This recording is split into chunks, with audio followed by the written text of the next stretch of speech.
तुम्हाला त्याच्यावर लक्ष ठेवायला सांगितलं होतं ना? काय करत होतात? तुमच्या हॉस्पिटलमधला पळाला तो. जर का तो लवकरात लवकर सापडला नाही ना तर तुमच्या हॉस्पिटलची काय वाट लावून टाकीन ते बघा. कसा काय एवढा हलगर्जीपणा करू शकता तुम्ही? तुमचे सिक्युरिटी गार्ड्स आणि ते वॉर्ड बॉयज वगैरे काय झोपले होते का? एका क्रिटिकल कंडिशन मधला पेशंट हॉस्पिटलमधून गायब होतो आणि काही सिरियसनेस आहे की नाही तुम्हाला?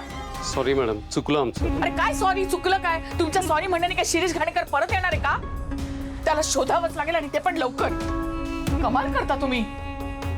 आणि तू, मी तुला शिरीष घाणेकरचा फोटो दिला होता ना, मग तो हातातून कसा निसटून गेला? मॉम, आपण या विषयावर घरी जाऊन बोलूयात. त्याने काय होणार आहे? कधीतरी कामाचं महत्व समजून घेत जा.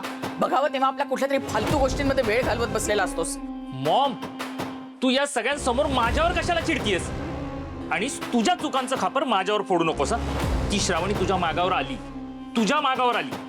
आणि ऐक ना, तू जर खबरदारी घेतली असतीस ना तर आज श्रावणी त्या शिरीष घाणेकर पर्यंत पोहोचलीच नसती. म्हणजे ही चूक माझी आहे? ऑफकोर्स मॉम, तुझी चूक नाहीये तर कोणाची चूक आहे? त्या रात्री पण तुझे इयरिंग सापडले श्रावणीला आणि त्यामुळे तुझा संशय आला तिला. आणि मग म्हणूनच ती आज या हॉस्पिटलमध्ये आली असणार.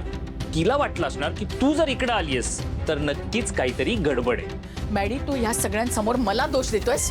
तू काय वेगळं करतेस मॉम? तू जरा गप्प बसा. उगाच आरडाओरडा करू नकोस. आता जे काही झाले ते आधी निस्तरू देत मला. विचार करू दे जरा. मला शिकवतोय डॉक्टर. तो शुभ आणि ती श्रावणी शिरीष घाणेकरला घेऊन गेलेत ना? खरं सांगा. नाही मॅम, रेकॉर्ड प्रमाणे तरी तसं काही दिसत नाहीये. आम्ही CCTV फुटेज चेक करतोय पण अद्याप काही ठोस हाती लागलेलं नाहीये. मॉम, मला तर दुसरीच भीती वाटते. जर का शिरीष घाणेकर त्या श्रावणीच्या हाती लागला असेल तर, आणि समजा तिने जर मामाला सगळं खरं सांगितलं तर काय? तर मॉम तू अडकशील आणि मामा तुला सोडणार नाही. तुझी अक्कल अजूनही गुडघ्यातच आहे. अलकनंदा एवढी दूधखुळी नाहीये की ती कोणाच्याही हाती लागेल. मी गेली अनेक वर्ष त्या शिरीष घाणेकरला इथे बंदिस्त करून ठेवलंय. त्याला दिलेली औषधं, इंजेक्शनचे हाय डोस. तुला काय वाटतं त्याची स्मरणशक्ती जागी असेल? त्याला काही आठवत असेल? शुद्धीतही नसेल तो. अगं पण त्याला जर सगळं, तो कुठेही गेला, कोणाच्याही हाती लागला तरी सुद्धा तो काहीही बोलू शकणार नाही, कारण त्याला काही आठवणारच नाही. या सगळ्या औषधांमुळे त्याच्या मेंदूवर झालाय परिणाम. त्याला स्वतःचं नाव आठवणार नाही. तिथे सत्य काय सांगणार तो? अगं पण मॉम, त्या मेडिसिनचा असर कमी होऊन त्याला काही आठवू शकलं तर? आपण या सगळ्यात रिस्क घेतोय असं वाटत नाही का तुला?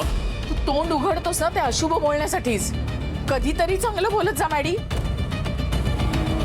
मला वेगळीच भीती वाटते. हा शिरीष घाणेकर जर श्रावणीच्या हाती लागला तर खेळात ती बाजी मारणार आणि पूर्ण तिचीच जीत होईल. मला ते कधीच परवडणार नाही. का? तो माणूस तर तसाही आपल्या उपयोगाचा नाहीच आहे ना. उपयोगाचा नाहीये तो, पण एक रहस्य असं आहे की जे फक्त आणि फक्त शिरीष घाणेकरला माहितीये.